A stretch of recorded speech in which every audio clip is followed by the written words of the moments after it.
Hello, hello, hello, ladies and gentlemen. Welcome back to 5 Minutes with Gray Haired Dave. Well, it is Wednesday here. Don't know what day it is for you, but if it's Wednesday, happy Wednesday. My name's Dave. I have gray hair. I have a gray beard. I wear glasses. I've got that green shirt, and I actually have a tall back desk chair that I sit in too. Though the one that the character in the artwork is sitting in looks newer and more comfortable. Mine's quite old. I've had it for probably 10 or 11 years, but it still works. It's still in good condition. It's not frayed or anything like that. It's still comfy. I sit in it every day. Today's episode is coming to you a little early because here in Central Florida, we're expecting some storms to come through. Around 11 or 12, maybe 1 o'clock. Well, basically from 2 to 7, they're saying here in Central Florida. And it's that storm system that's been going through the whole country in the last few days. They say we may even get some hail. Ooh. Anyways, I wanted to continue on with yesterday.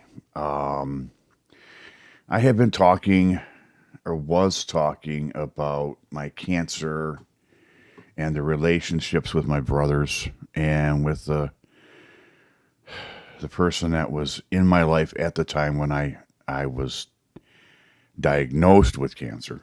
Now, my cancer had been going for years without me knowing. And this is the one thing that amazed me was that I was in no pain. None. None at all. I don't know. But, and after the surgery, a little bit of recovery time, there was no pain, I felt no loss for the cancer that I had removed. Just kind of weird. But we were talking about the people that God puts in. About the people that God puts in your lives. And my brothers and I talked quite a bit about my options, as well as the person who was in my life at the time. And again, like I said, now they've got a pill that helps. I don't know what it does. I don't know if it cures it, but it doesn't matter. It doesn't matter. That was years ago, and it's over now. But I posed that question to my brothers: do I have it removed, or do I go through chemo and radiation? Because I talked to a couple of doctors about it after the fact. I went to the first doctor, and the first doctor I went to was not the right guy for me. And that's part of what I wanted to talk about too today, folks. Don't be afraid, ever. Don't ever be afraid to get a second opinion.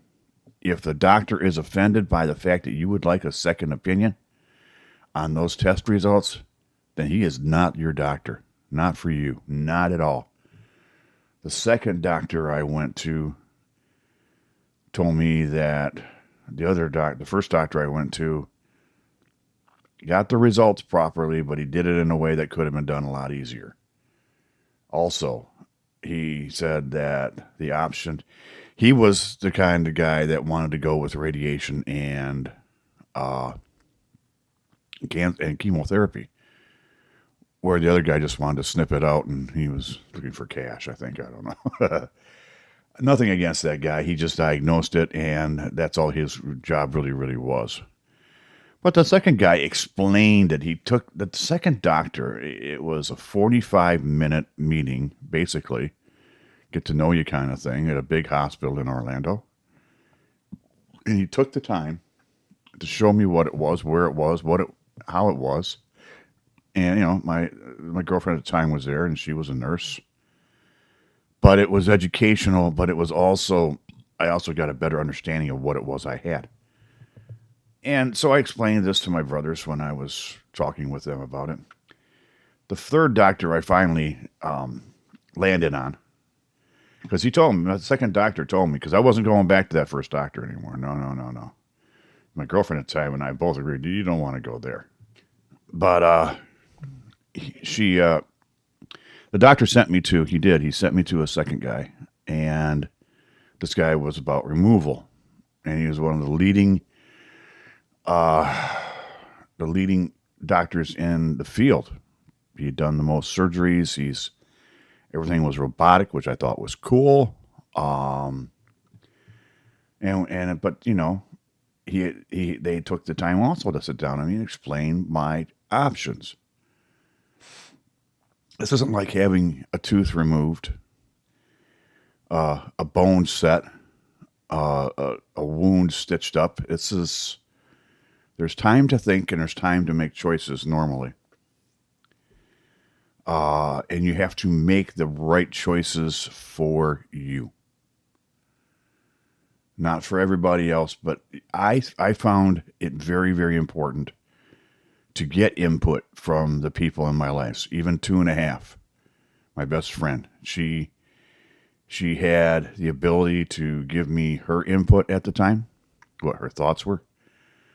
My brother, both of my brothers, took some serious time to think about it, and they both came back with basically the same thought that I was having. Let's just get rid of it. So I'm not saying this was a family decision, but it was a family involved decision. And if you are ever, and I hope you are not ever, folks, stricken with cancer, and I have firm beliefs about cancer. Cancer's been in my family for quite a while, and I have feelings about it, and I have my own thoughts, and I don't even think this is the place to be talking about my thoughts about that. But anyway, you've got to make the decision yourself. Whatever your significant other thinks is fantastic, but it's your body. What do you think you can endure? Now, if I get cancer again, I pray I don't. Don't get me wrong, folks. And I go back every year and I get my blood tests done, and I'm still cancer free, and I'm happy about that. Every time I get my blood results from the doctor, he says, "Yep, still cancer free. It's 0.001, whatever." I'm a happy guy.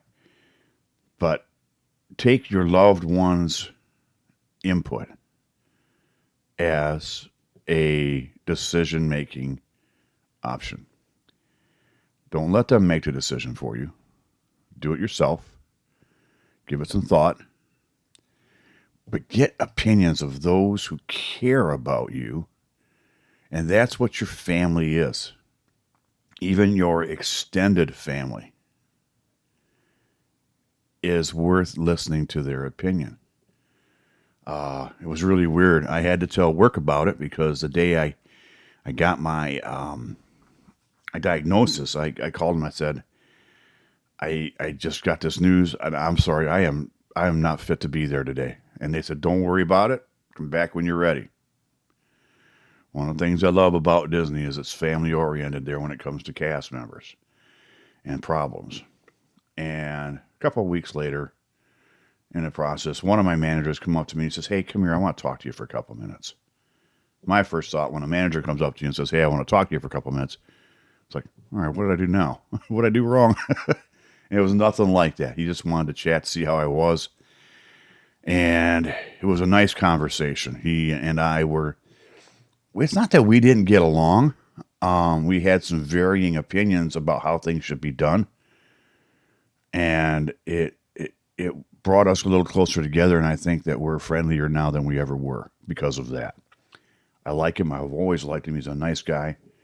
It's just, some personalities clash. Some personalities just don't mesh. Some personalities just tolerate each other. And I think that's what he and I did. We tolerated each other until that point. And from then on, we had a much, much better relationship. But I even took his words into consideration on my decision.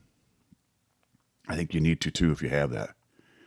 But take the time to think, take the time to pray, take the time to talk with the loved ones around you, talk with God, talk with your minister if you have one, your rabbi, whoever your faith leader might be, that if you can. And if you're not a person of faith, talk to the person closest to you. and make it serious. And then you decide. Not we decide, you decide. You're in charge of your life. So I'm sorry if this one was a little bit of a downer. It wasn't my real intention, because I pulled up some stuff to talk about today. And all of a sudden it went a different way. And I apologize for that. But I kind of wanted to continue on with that story. It's important to me that that story be told. It's important for me to leave it on to my nieces and nephews what I went through. Their grandparents went through cancer. It was a little bit different kind. It was a lot different kind, to be honest with you, in two different, completely different portions of the body. So I'm sorry if this was a downer for you folks. I really, really am. And if you don't listen to the whole thing on this, I'm not blaming you. But thank you for listening. Thank you for being here. Don't forget to go to 5minuteswithgrayhairdave.com. That's the number 5minuteswithgrayhairdave.com. If you have a comment, a concern, a question, whatever it is, leave me a message and I'll return it. Don't forget, I never give away your email address. I keep it. It's like my own. I don't give it out unless I need to. So, from Gray Hair Dave here in Central Florida, getting ready for the rain. Here it comes. Have a great day, folks. Bye-bye.